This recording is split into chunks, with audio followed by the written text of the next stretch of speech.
All right, you All go. right.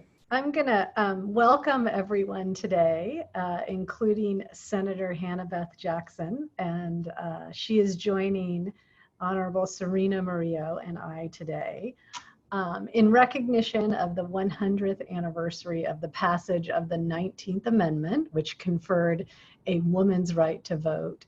The Los Angeles County Bar Association, the National Association of Women Judges, and Women Lawyers Association of Los Angeles have put together a speaker series comprising interviews of successful, powerful, inspiring women in politics, law, entertainment, sports, corporate boardrooms, and more.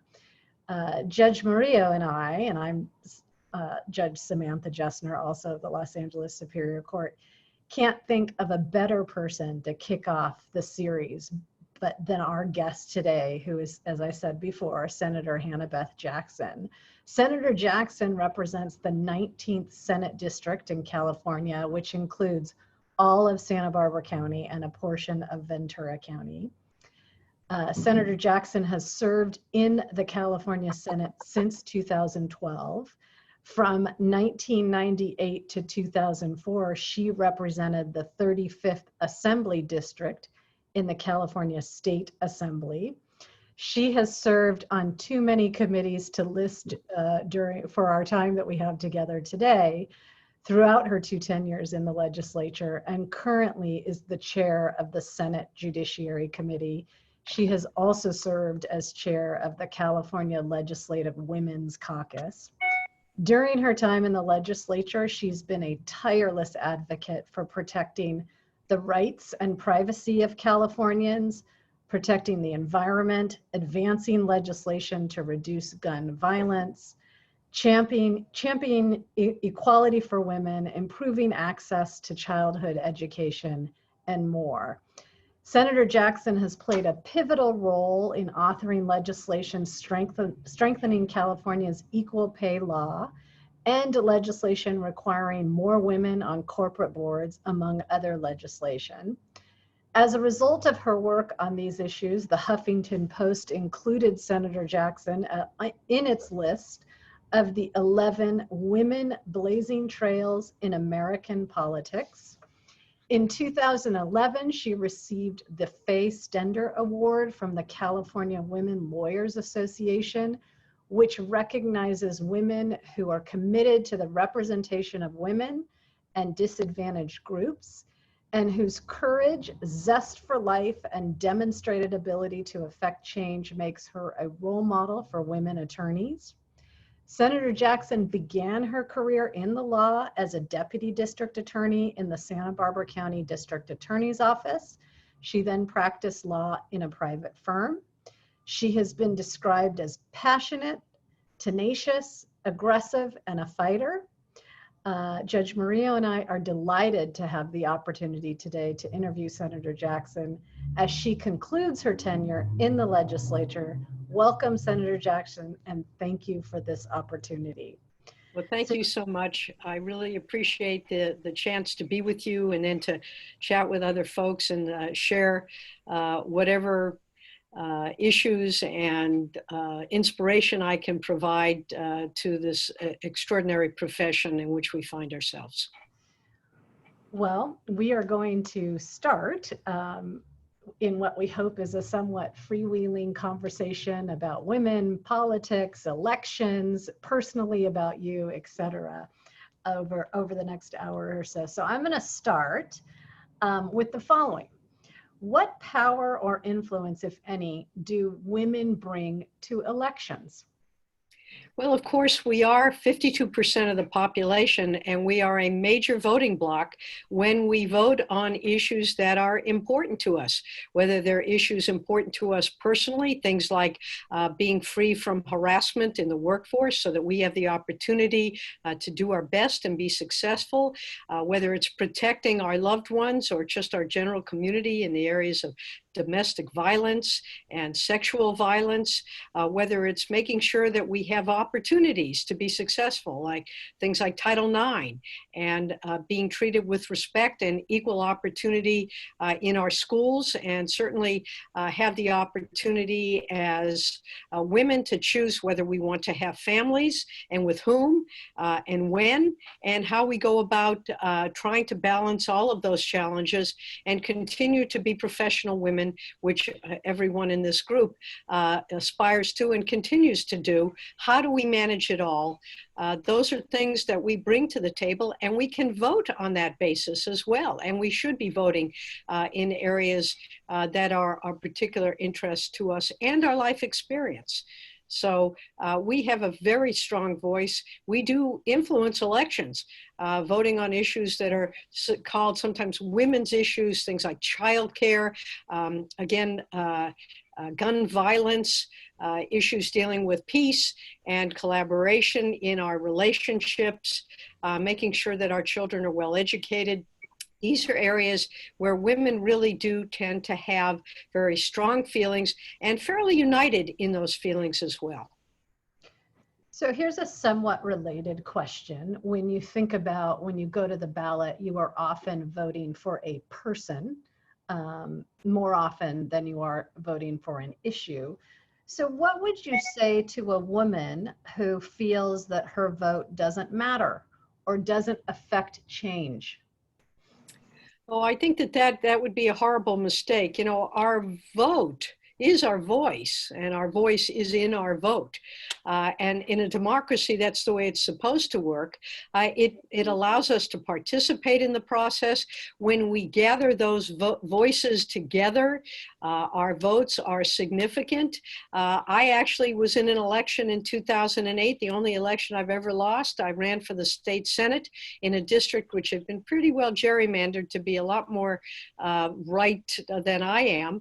I lost. There were 414,000 people who voted, and I lost by 852 votes. So every one of those votes truly did count and does count. So having that voice is critically important. Getting involved in the process, if not just in one's vote, but working for a candidate that inspires you, letting your friends know, participating by giving money, by giving your time. There are lots of things that we can do as long as we recognize that in a democracy, if we don't vote, then we're going to be subject to issues and to approaches and policies that we don't support.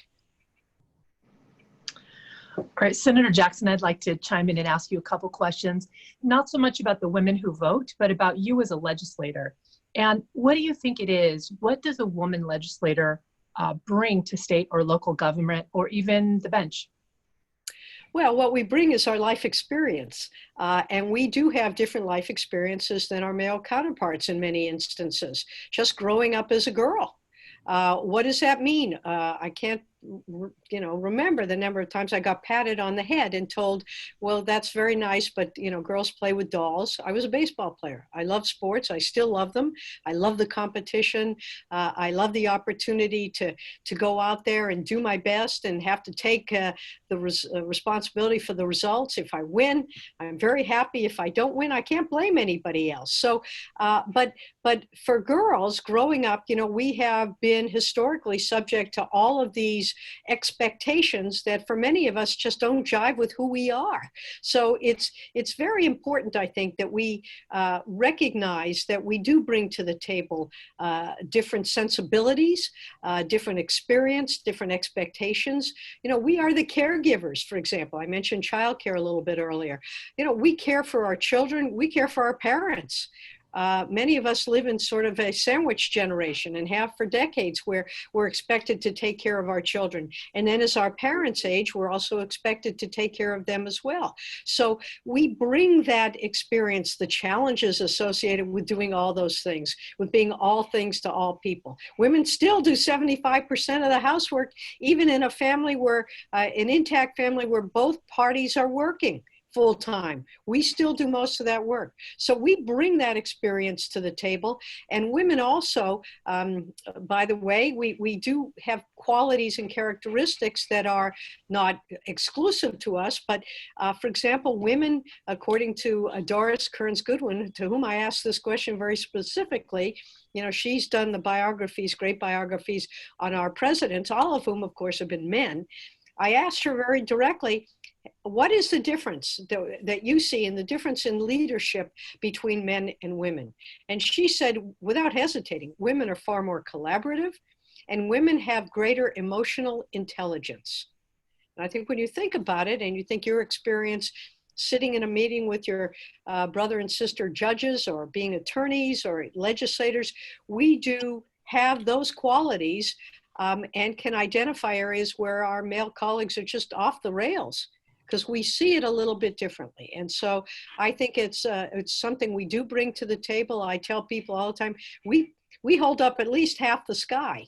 And if you don't have a seat at the table, you're usually on the menu. So it's important that we are at that table. We are a part of that decision-making process. We do ask those questions. We do make those suggestions. And as often happens, we're sort of talked over, but you have to bang your fist down on your desk and you say, excuse me, I was talking. Now that won't win you a lot of friends. They'll call you names because women who are assertive are you know what, and men who are assertive are tough and strong. And we still do operate on those different standards, but we know who we are, and I think that's what's important. So along those lines then, Senator Jackson, this takes a little lead in, but obviously the courts, politics, even voting, women didn't have those rights, and neither did people of color. So as laws were forming, especially in the judiciary, many of the doctrines were formed at a time when women and people of color couldn't even speak to some of those doctrines that were being formed. Now that they have that right to vote, though, a little bit different of a question is, are their voices being heard? I know that you, as a former competitive tennis player, appreciate women athletes, as do I. And I don't know if you've had an opportunity to review the commencement speech offered by Abby Wambach, U.S. women's national soccer player, to Barnard College a few years ago. But she likened the absence of women's voices in all of those arenas to a scenario that happened in Yellowstone National Park, where bad things were happening in the park, and they figured out it was because the wolves had been overhunted. And once they reintroduced the wolves, suddenly the park, you know, the flora and the fauna and everything started to flourish again.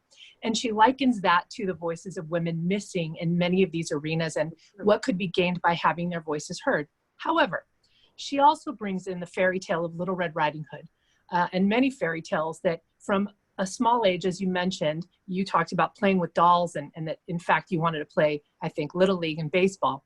And in the fairy tale of Little Red Riding Hood, she says the message is to little girls, don't be curious, don't make trouble, don't say too much or bad things will happen.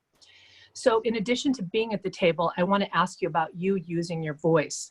You've been described as being somebody who is passionate, who works hard for people, who is tenacious, but quote, not winning any congeniality awards in Sacramento. And I wanted to know, were you ever worried about using your voice and bad things happening? Because I know for many women in all aspects of our jobs, even though we're at the table, there is a lot of intimidation that can happen about being talked over, excluded, ignored, having your ideas stolen. What do you say to those people? And have you ever felt afraid to use your voice?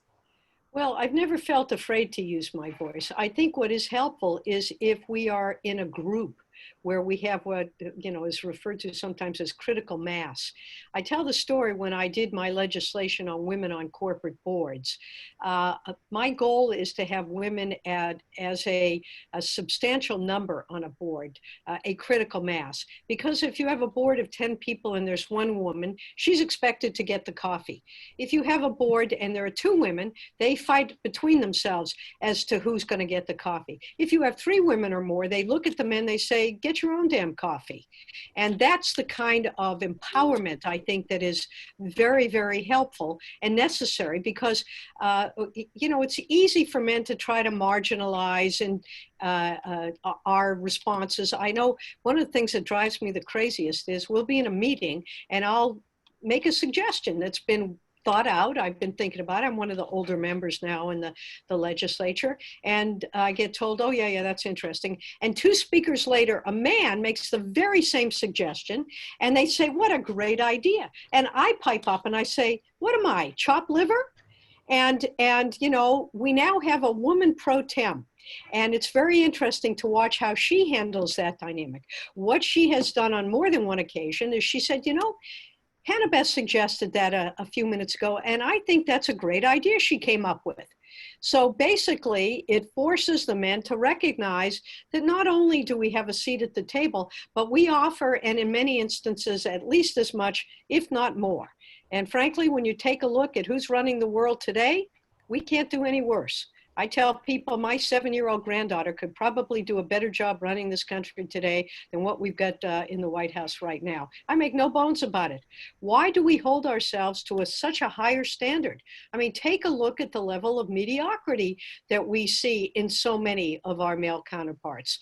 You know, back in the earlier days of the women's movement, there were a couple expressions that I remember quite vividly. One was that women will have achieved equality when we don't have to be twice as good to get half as far.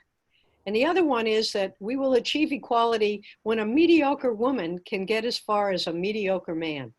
And the point is that we really do have to be better and do better. But when we're in a group where we have women who are leading, women who are participating, there is generally speaking, a greater understanding, appreciation, and support group there. And that's why it's important that we see more women on the bench. We see more women as presiding judges. We see more women in leadership positions. We see women running the White House, running the State House. We really do have a lot to offer. And I think that the effort to keep us down, if you will, is part of a patriarchy that is as old as Adam and Eve. Thank you. So you've talked a little bit about women working together and sort of the notion of there's power in numbers. How do you sort of suggest that women, you know, for lack of sort of a more delicate way to say it, sort of get over themselves and work more collaboratively and more positively together? So one of the things that I have been doing up in Sacramento, I didn't start it, but I have been keeping the fire going, if you will, is we do what we call Girlfriends Night. One day a week, I will set up like an open table at a restaurant, send the word out to all of the women members that tonight, you know, Senator Jackson is having an open table at restaurant X.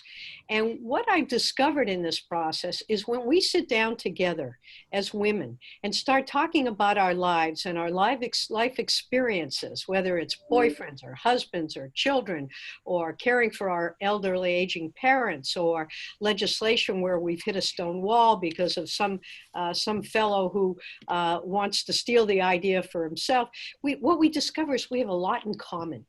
We have shared experiences which create a sisterhood.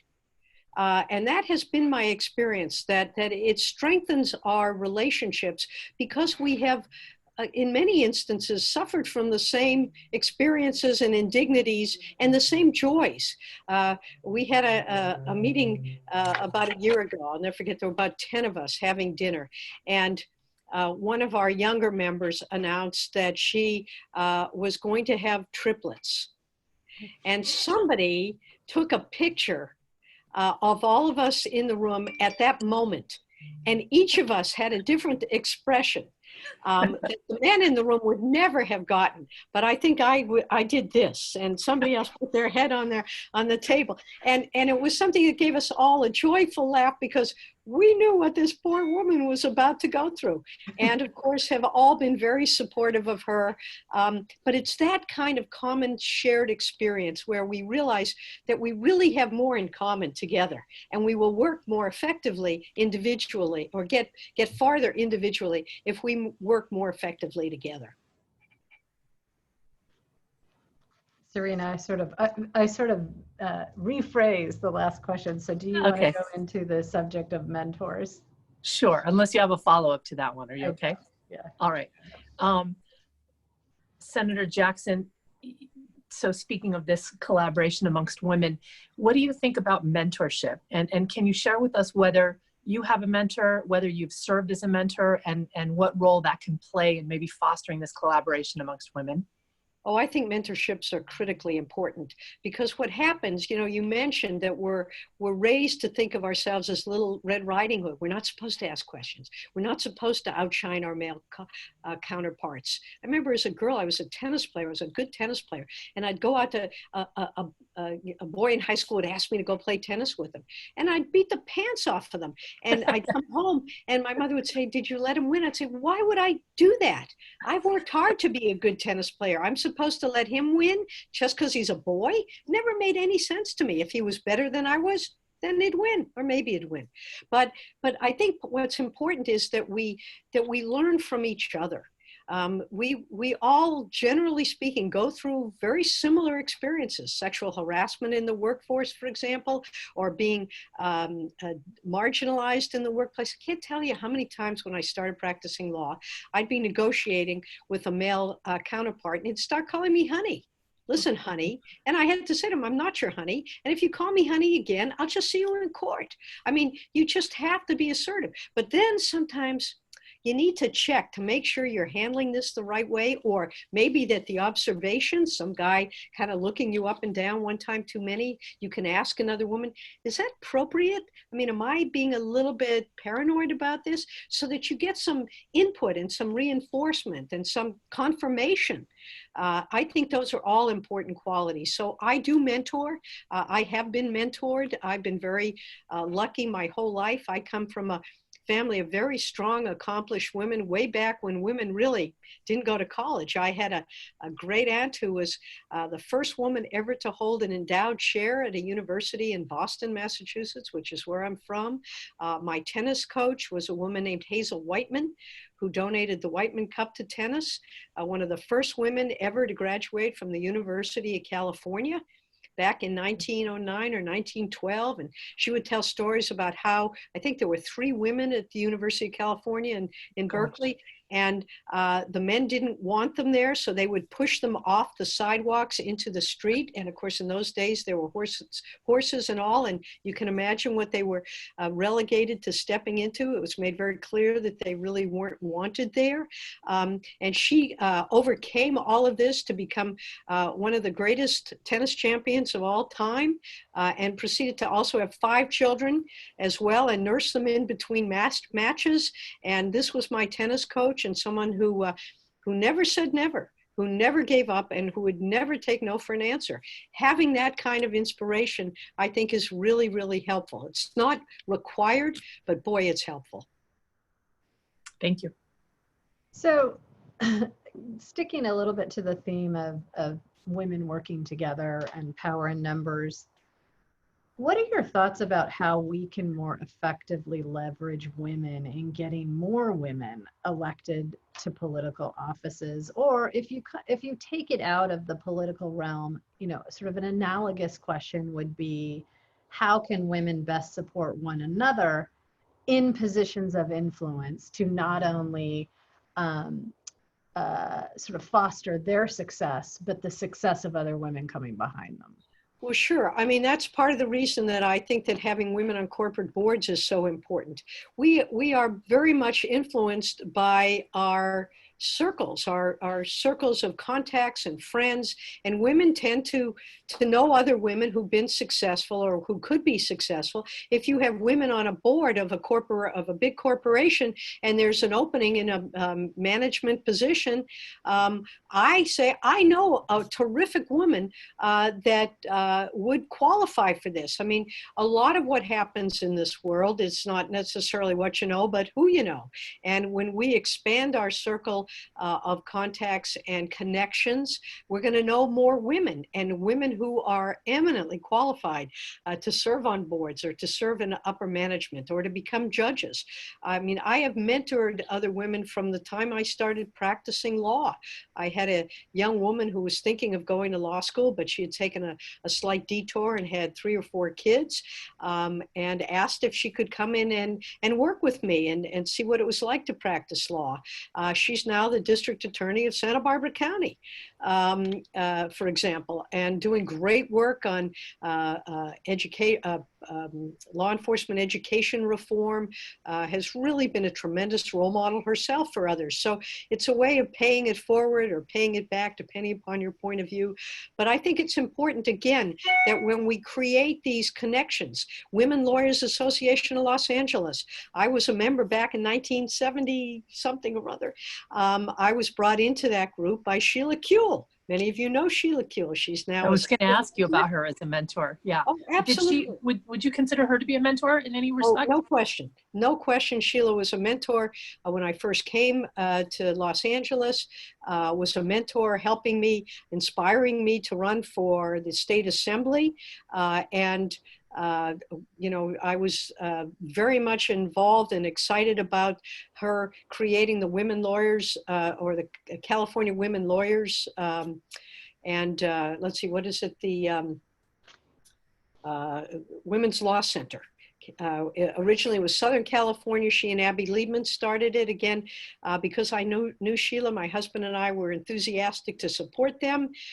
She was supportive of my work. I was supportive of her work. That's part of how this works. When you take a look at the quote unquote good old boys network, that's what we're looking at. And I don't see any reason that we can't have, I don't want to call it a good old girls network, but you know, an opportunity to get to know other women, to feel comfortable, to recognize our strengths, to help improve each other's strengths, the confidence and what have you.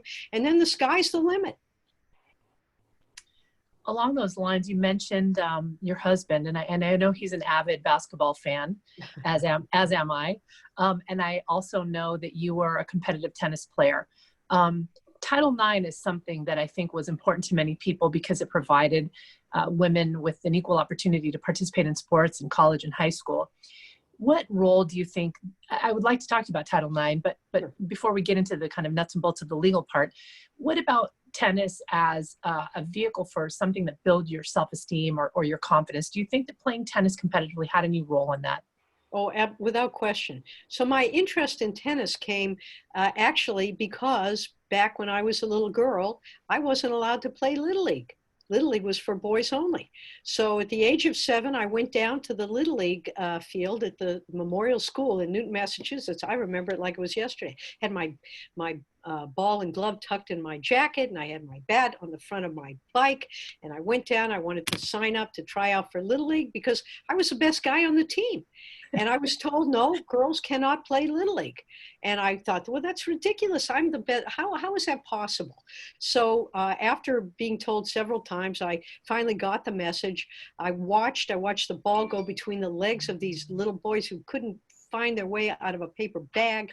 And I rode my bike home, and I was so angry and upset. And my parents said to me, well, you know, in America, there's a way to let people know when you're not happy about something. Today we call it redressing grievances, but I'm sure at 7, I never would have understood what they were saying.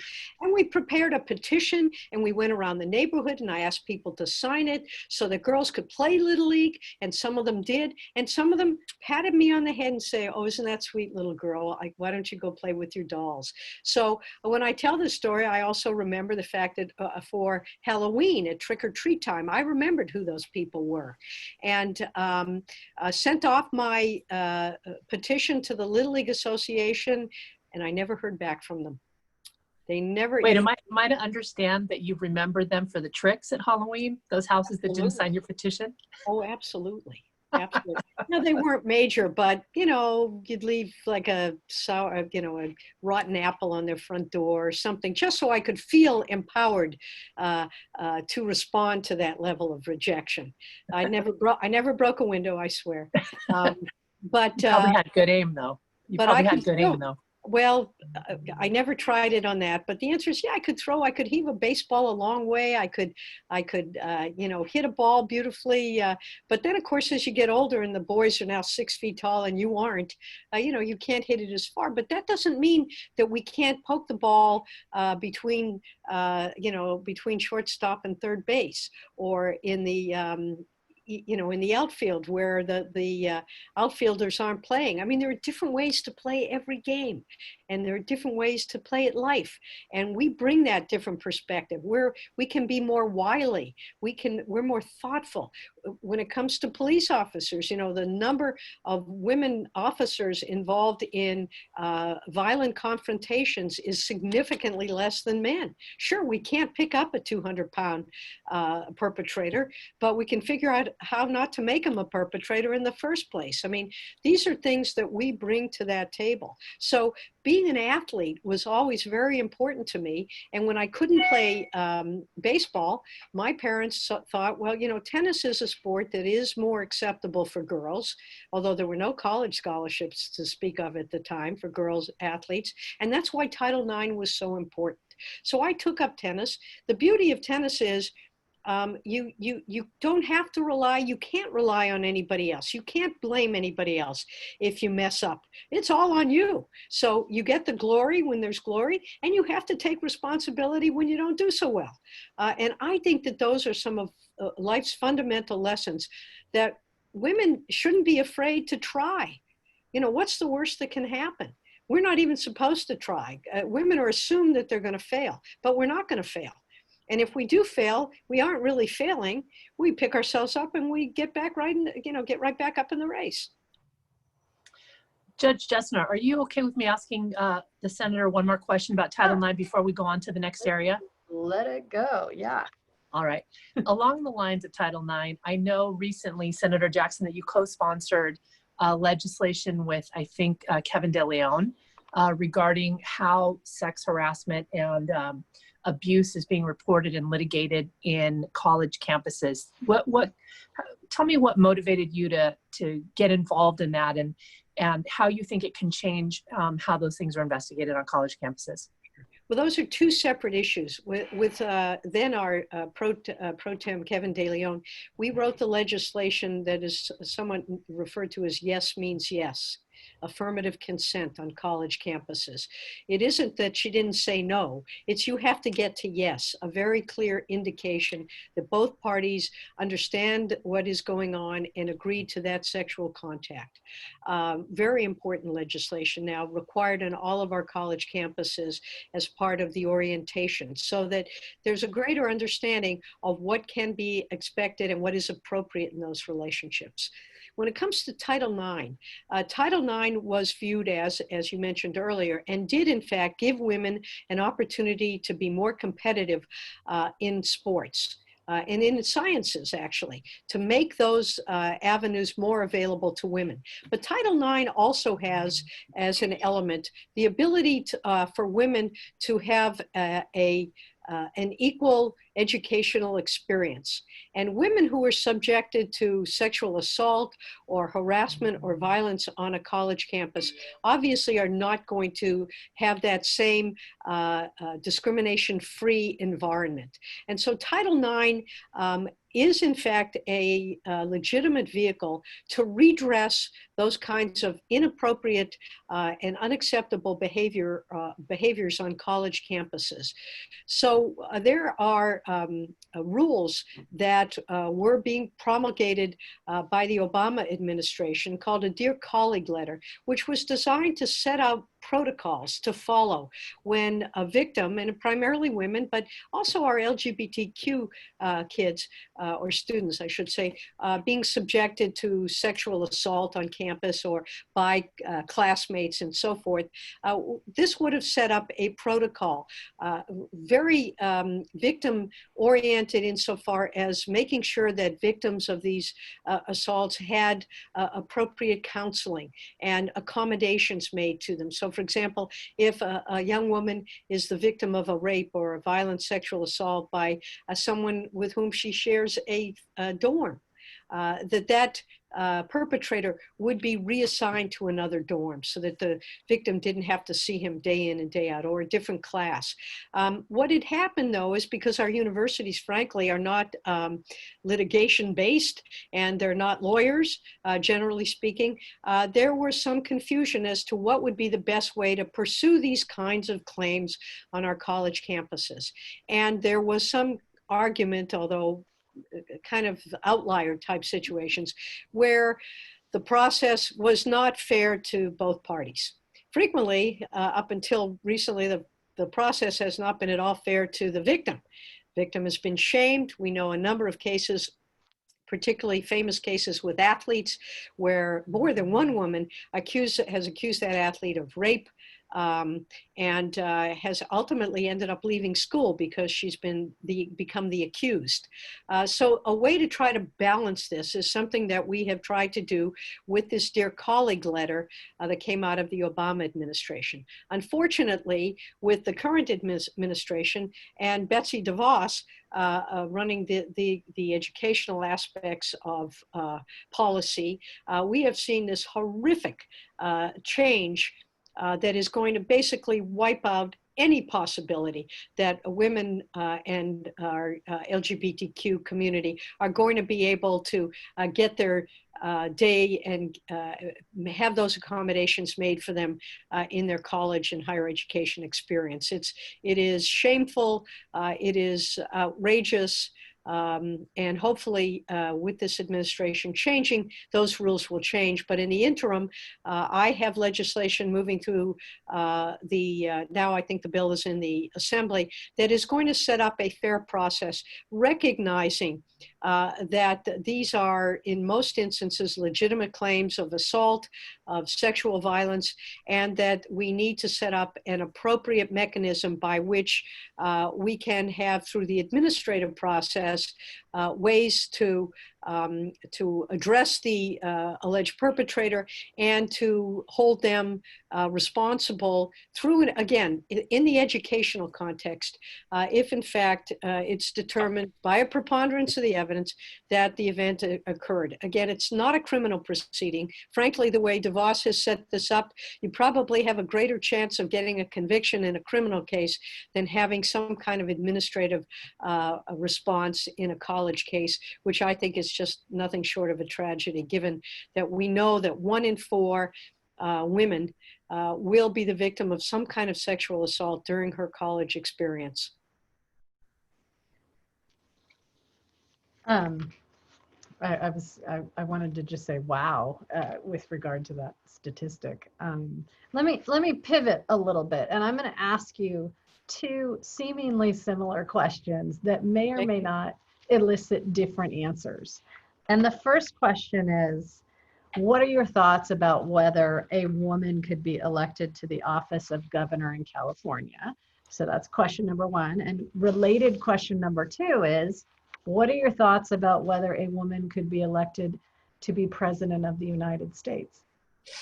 Well, could and should, of course, are 2 different questions. I think, yes, a woman could become governor of California. We have a number of women in the pipeline who have demonstrated tremendous competence, tremendous skills. And I think, particularly with this younger generation, to be honest with you, which is a lot more liberal in its social thinking. You know, you think about the LGBTQ community. It wasn't that long ago that the state of California passed an initiative prohibiting same-sex marriage. You talk to most younger voters today, they think you're crazy. How could that, why, who cares? I mean, and I think that today as well, the majority of young people and probably the majority of voters in general, I'd love to give them that opportunity to elect a woman to be governor of California. And yes, I do think when it comes to the presidency, certainly the bar right now, in my opinion, could not be much lower. And I know that there have been women who have thought of running, who I think would be outstanding candidates, perhaps in a different year. Perhaps going forward, we'll see more women who have accomplishments, who have been able to demonstrate their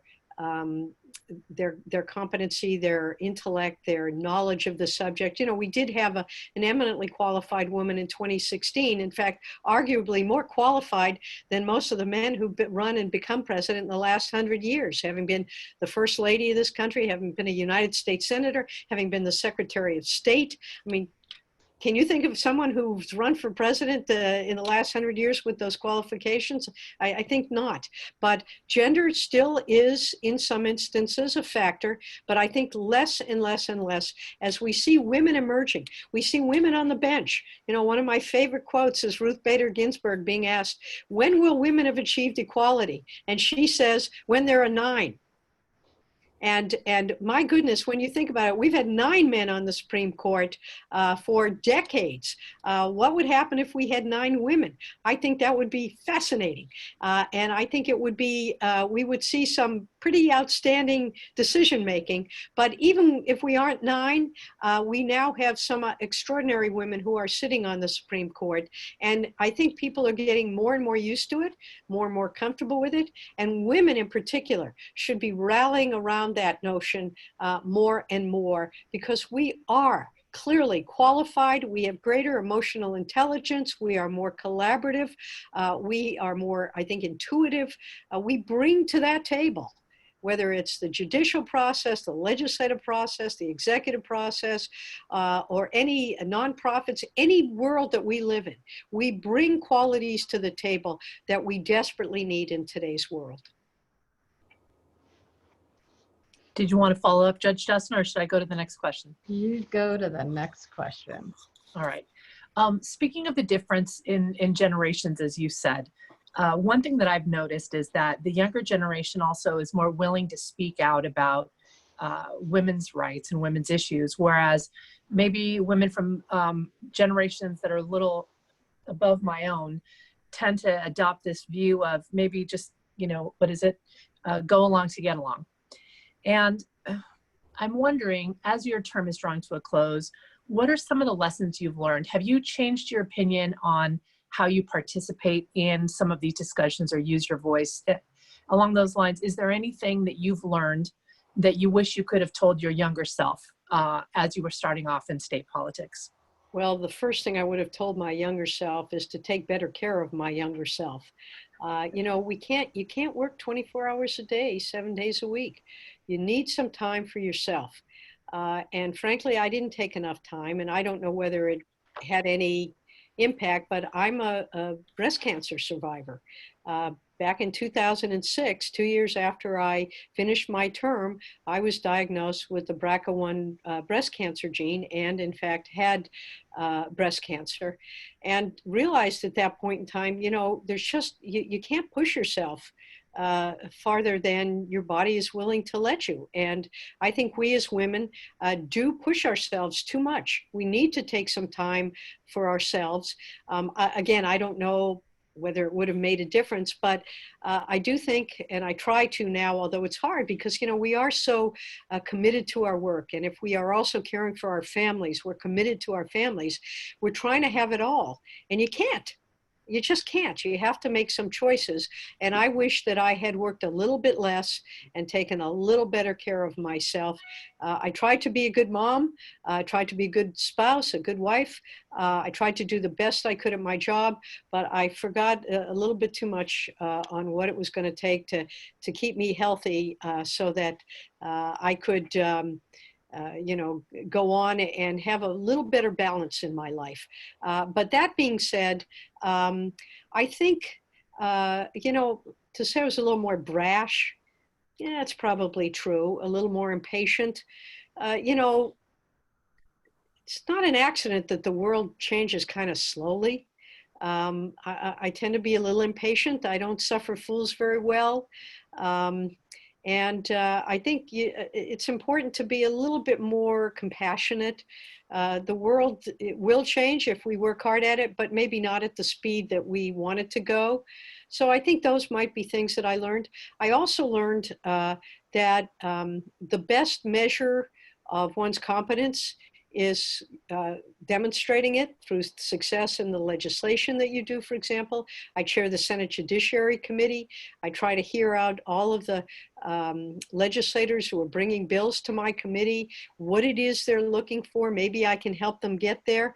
You know, the old rule, though, you can't put lipstick on a pig. You can't put lipstick on a pig. But what's happened is that the more I have tried to engage and to interact with people and listen carefully and gain their respect, you can get away with a lot more when people really believe, because you are in earnest trying to be helpful. So being a little less dismissive, perhaps. Sometimes it's hard not to roll your eyes, but recognizing that, you know, most of us are good people, or we mean well. I'm reminded, I used to say that all the time about my mother, you know, mothers drive you crazy, but they mean well. And so I think that that's an element that's important to bring into the sort of the equation as well. So those are things that I might do differently. But I wouldn't stop pushing for what I think is right. And I think that that really has been what's motivated me. I think it's been part of the success I've had, whether it's on equal pay. You know, when we got this equal pay bill passed, I had been working on this issue since my years on the State Commission on the Status of Women, back when Jerry Brown the first, you know, had jet black hair and Linda Ronstadt on his arm. See, a lot of these younger lawyers won't know who Linda Ronstadt is, but it's okay. But I know who she is. I do. Beautiful voice. And a great stylist, great variation, and was very much a number. You know, she and Jerry were this hot number in the legislature, and he appointed me to the State Commission on the Status of Women. And when I got there back in 1979, women were making 57 cents every dollar a man was making. And I thought, well, why is that? I mean, why are we making less doing the same or substantially similar work? So working on this issue was something I had been working on for a long time. So when I got this bill passed in 2015, it passed almost overwhelmingly. It was almost a unanimous vote after 35 years of pushing and plugging away at this, that it became, you know, almost, like I said, there were two members of the assembly who didn't vote for it. And they thought that I had bullied the Chamber of Commerce into actually supporting the bill, which ultimately they did. But they did, I believe, because the person I was working with there is a woman who is a very qualified, very competent lobbyist who I'm sure was not being paid the same as her male counterparts. Now, she would never admit it, being a good lobbyist, but I did get a nice smile. So that was sort of affirmation that we were kind of on the same page. And she represented her client well, and I appreciated that. And we got to the point where we could all agree on equal pay for substantially similar work. And there we are. And so that has now become the template. We passed that bill. Governor Brown did a big signing of the bill at the Rosie the Riveter Museum in Richmond, California. It was a great event. A lot of the staff in the legislature brought their daughters to this event. It was really quite a momentous occasion. And 43 other states now have used that legislation as the template for their own equal pay bills in their own states. So I'm really proud of that. But that's just one area where I fought hard. That took 35 years. Women on corporate boards, another area where we really need women, both, you know, in the grassroots up and from the top down, making policies that are more reflective of the fact that women are in the workforce today more than ever before. And women are graduating college at greater numbers than our male counterparts. Women are graduating professional schools. I think we are now more law students and I believe more medical students than our male counterparts. So we should be out there in the workforce being paid equally and fairly for the work we do. And it shouldn't be based on gender. And that's what this legislation did. And of course, if we're in the workforce and we're young women, we need to procreate. The species, we don't want it to end. And so how do we then accommodate the needs of younger women who are going to have children and also are professional? That there should not have to be a choice. It's either this or that. We should be able, like many other countries in the world, to accommodate having young children, both men and women. So I've done legislation called New Parent Leave that allows new parents to take 12 weeks off during the first year of a child's life to bond with their newborns. We know it reduces postpartum depression in women by 1/3. That's huge. Wow. We know that it's healthier for the infant because up until an infant is 6 months old, they don't develop the protections, the immunities. And if we send them off to daycare, you know, what happens in daycare can be very problematic. And for new dads, you know, I want dad to have to get up at 2 o'clock and do that 2 o'clock feeding and change those diapers. You know, babies are not all polished and cooing and ready for bed when daddy gets home from work, like it used to be in the 50s, you know, father knows best and leave it to beaver. It's not I don't think we ever lived in that world, but it certainly isn't the world we live in today. And so we have to keep persisting. We have to make sure that we have equal opportunity. And when we do, when the doors open, the gates open, and people realize, yeah, why shouldn't a woman be president of the United States? If she's qualified, why not? But then we have to make sure we don't hold women to a higher and different standard because it just, again, it creates that imbalanced world and one that is totally without equity or fairness. That's outstanding work on those bills. And I know we talked about Title IX, we talked about Family Medical Leave Act, we talked about your work in all these different areas. As you're terming out this year, though, I mean, you're a mom, you're a wife, you're a grandmother, you're a former athlete. What are you most proud of as you're finishing your last year as state senator? Well, let's see. You know, I'm most proud of my family. My husband's a retired judge and still very active in criminal justice reform, very passionate about it. I have a marvelous daughter who's also a lawyer, balancing having 2 little ones, 7 and 4, and trying to be a good mom and still be good at her work and taking pride in her profession.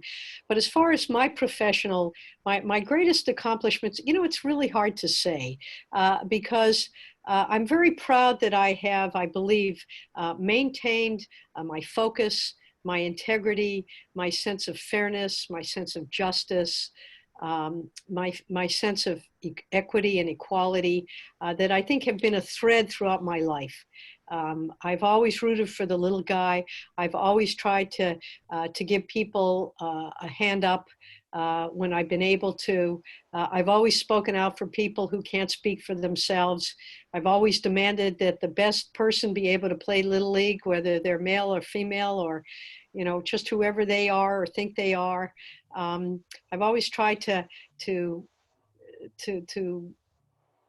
live a compassionate life and to empathize with people, while at the same time expecting a great deal from people. You know, we have both a dark side and a light side. That we have goodness in us and we have evil in us. I think that, you know, that we can be led astray through fear and ignorance. But when we call upon our higher selves to be the best that we can be and to be good stewards of the land and good friends and neighbors and community members and family members, there is much that we can accomplish. And I like to think that that's sort of been my legacy and been the person that I have tried to be throughout my whole life, whether it's in my professional career or my personal life or just making sure that, you know, I try to treat the planet, our Mother Earth, with the respect that she deserves, because if we don't, frankly, she's going to come back at us big time and we are going to regret that. I think we have lessons to teach to the next generation, responsibilities to them, and responsibilities to live a good life that we're proud of. Thank you. Samantha, or Judge Dessner, did you have any more questions? I don't. I did want to say this to Senator HBJ, as we call her. You are transitioning away from the legislature into your next phase of your both personal life and professional life. Based upon what I know about you and the time that you have so graciously given to us over the last hour, it is hard for me to believe that you won't continue to channel that passion, that compassion, that tenacity, the protection of the environment, women, the disadvantaged, people of color, et cetera, into something else or some other things. And so I think Judge Murillo and I are so eager to see what you do next.